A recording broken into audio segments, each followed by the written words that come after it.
Hello Pisces, and welcome to my channel. My name is Peace. I'm with the Footsteps to Peace. I'm a psychic astrologer and an intuitive life coach. If you are interested in a personal reading, please feel free to check the description box down below. There you'll find the link to my website, thefootstepstopeace.com. Also, like, share, and subscribe. You know I appreciate it. And hit that notification bell so you can be updated the next time I post a video. All right, Pisces, you guys have a full moon coming up in your 7th house of relationships, partnerships, one-on-ones, BFFs, roommates, people that you spend the most of your one-on-one time with. That is Virgo for you. So it's time for you to get realistic about what it is that you are building with these relationships. I feel like it's time for you to stop building, castles in the sky and really start doing the bricks and mortar in order to bring these things into solid foundation so that they can last the test of time. I feel like if it's the types of relationships that are really getting you nowhere, I feel like when it comes right down to it, are they taking you off onto a different, into a different level where it's like it's taking you away from your spirituality, it's taking you away from the things that actually are good for you, and it's taking you down this freaking rabbit hole of uncertainty. I feel like it's time for you to really look at the bigger picture of what it is that you're doing with relationships. With that said, it says the answers that you need are coming, and that's also a very mercurial card. Virgo and Gemini are Mercury. And so when it comes right down to it, it's the way that we're communicating. I do feel like, the answers that you need are coming. I feel like, about anything in life, luck is definitely on your side. So I do feel like for you, it's like aim high, and I feel like you just really need to get in touch with your emotions and ask yourself if everything that you're doing is what you want to be doing. Everything that you're investing in, is that what you want out of life? With that said, if so, it'll say that your hard work is paying off. There is the new moon in Capricorn, but this is about your relationship house, and you actually have to put, or in your networking, your business house. It's like, that's your 11th house. With 11th house is like a normal Aquarius house, and that has everything to do with your networking. It has everything to do with, your service to humanity as well, when it comes to humanitarian projects and things like that. And it talks about holding your vision. Okay, you need to hold your vision about what it is that you want out of life. But I feel like in order to do so, I feel like you need to, really think about your relationships, because that's where this full moon is about, is really looking at your relationships and asking yourself if some of them are taking you off the beaten path. Either way, you're going to have to come back. If you're off the beaten path, the universe will only allow you to go so far, and then it'll do a course correction. Course corrections are not very nice, I won't lie, but because that's why I'm asking you to really realize and ask yourself what it is that you want. When it comes to the answers that you need are coming, that is the full moon in Gemini. And full moon in Gemini is a reminder that it's important to speak your truth, but remember that your words have consequences and impact your listener. Right now, you need to guard against indiscretion. The answers you need may well come soon. The issues you're facing could very well be one or a few conversations away from being resolved. So it's like, we just had that, and I talked about Mercury. So it's like we just had a Mercury retrograde, right, in the 12th house. There's a lot of, hidden secrets, and things that came out during this Mercury in retrograde for you Pisces. And it has a lot to do with like skeletons in the closet. So it's like, it's a 3 times over. It's like we go into shadow, Mercury shadow, and then we go into Mercury retrograde. So Mercury shadow, anything that happens, within that couple of weeks while we're in shadow, and then Mercury goes retrograde. So it gives you a second chance to go back over it, may not be resolved. And then Mercury goes direct, and it gives you the opportunity with all the information in order for you to move forward. And with that said, when everything comes out, luck is on your side, but you're going to have to look at it from somebody else's perspective as well. Pisces, it's not all one-sided, and I feel like, and that goes vice versa. But at the same time, because it says have a lot to do, everything to do with your relationships. In fact, everybody is dealing with relationship issues. Okay, I don't give a shit who you are. We are all dealing with it, whether it's a relationship from family, friends, coworkers, or the lady at the freaking grocery store who's mean to you every time you go through her line. Like, why do you continue to put up with her shit? Find a new line or find a new store.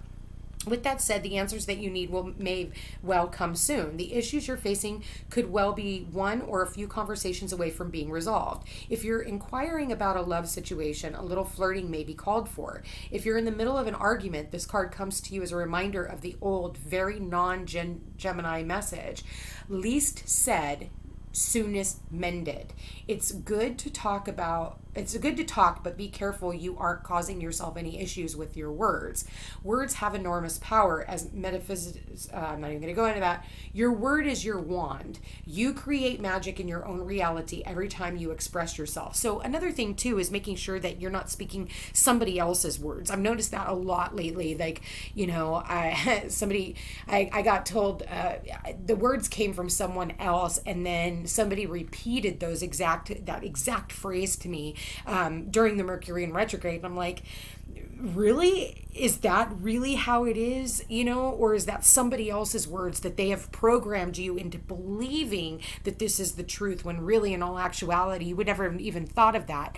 And so I had to remind this person that actually everything that they just said, I can scrap that. And I'm a Virgo, so of course I see the details and I see things that other people can't see.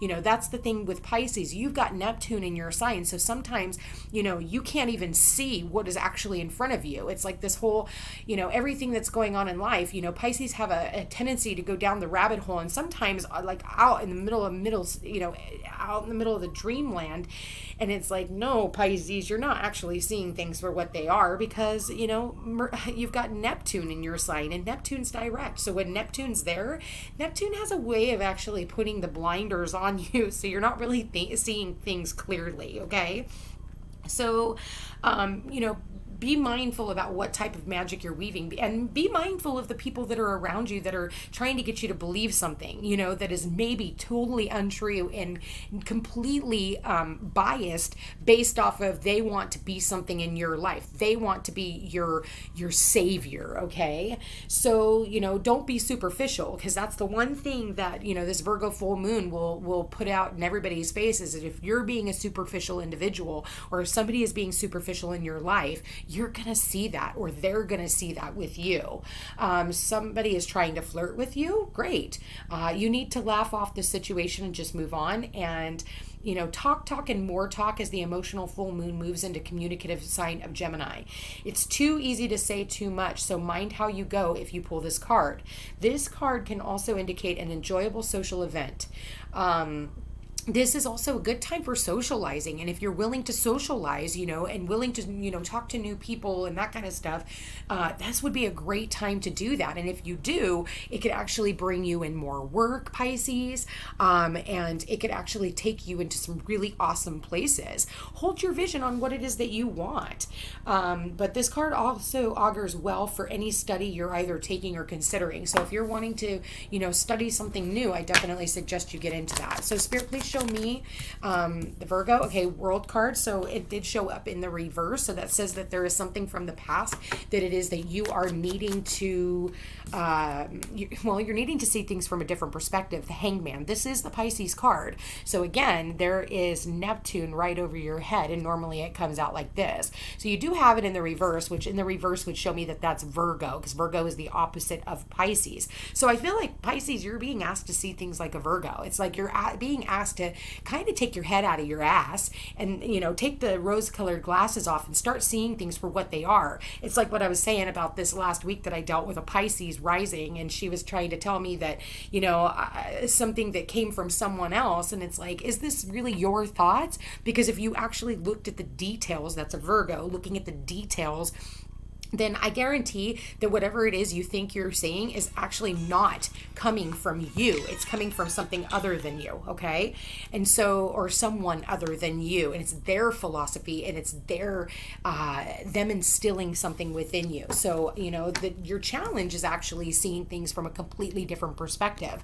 And again, that's Neptune around their head. So taking off the rose-colored glasses. Spirit, please show me Nine of Wands. Some of you could definitely be dealing with a Scorpio. I think it was Scorpio or Cancer. I think it was Scorpio that I just got that in this reading, or in their reading as the overall message.